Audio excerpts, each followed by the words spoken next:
Hey there, what's cracking, children? Today we are talking about juxtaposition, and we're going to be using chapters 8 and 9 as our means of exploring that technique. First, though, I just want to remind you of a few things. Okay, you have until the start of Tuesday of next week to complete this work. All right? I will still, however, be available for help over the next few days. So if you need to reach out today, tomorrow, Friday, Saturday, Sunday, Monday, please reach out for help if you need help in any component of our class. And then finally, please make sure to attend to all elements of this assignment, including the motif tracker. So I'll be asking you guys to catalog some motifs that you begin seeing at this point. There should be a few that you're noticing by the end of chapter 8. Okay, we're talking about juxtaposition. Now, this happens to be a very flexible technique that can be approached in many different ways. So, what is it? Well, it's the placement of two or more images or ideas side by side, usually to highlight their differences or to bring out those differences. In other words, juxtaposition encourages the reader to make comparisons and to contrast the two or more items. Sorry, my cat is freaking out on the door. I'm going to go let my cat in. Hello, Bubbles. How are you? So some examples here.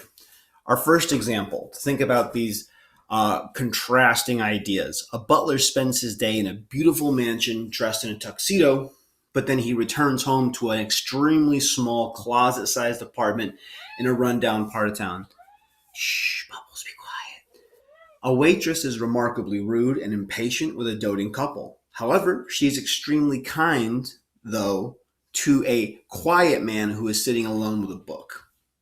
And finally, if you ever visited Rome, you might have noticed that the ancient Colosseum still stands tall and proud, beautiful and majestic. But then not too far away from that, there are going to be much more modern buildings that have kind of this graffiti on them, contrasting that majesty.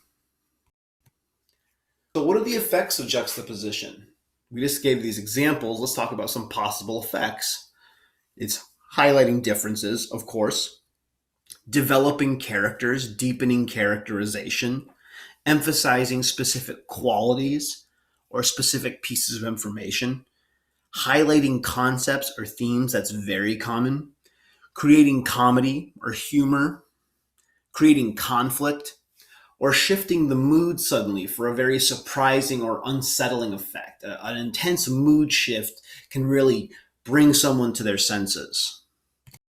Let's look at those same examples again, but thinking about the effects here. So in the first one, if you've ever visited Rome, yada, yada, yada, what are we really contrasting? We're contrasting the ancient majesty of the Colosseum with kind of the modern baseness of those modern graffiti-ridden buildings. Perhaps this is making a comment about time or change, or perhaps this is just giving us much more concrete details about a setting.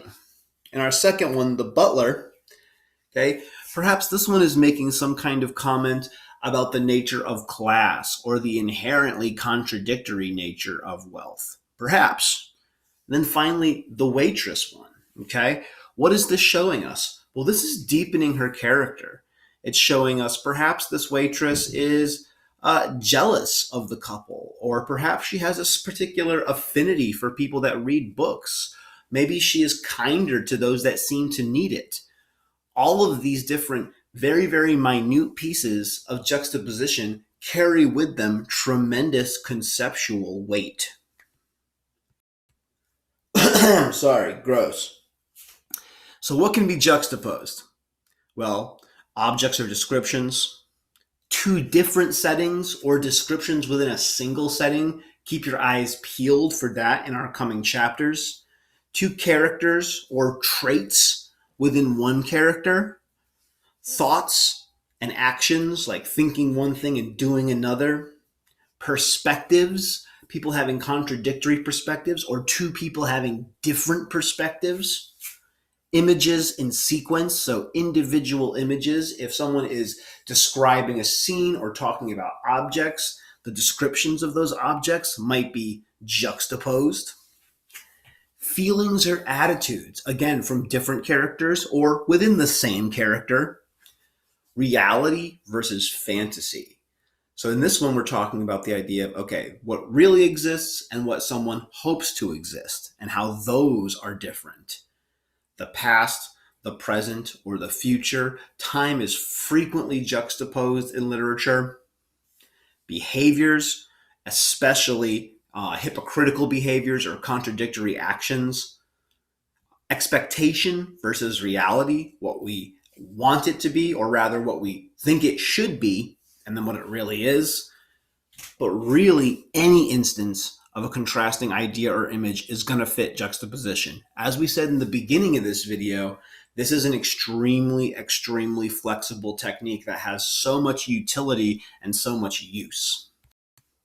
Okay, now, please review the prompts for the blog for chapters 7 and 8. Remember, you don't have to do two different blogs. You're just doing one blog for both chapters.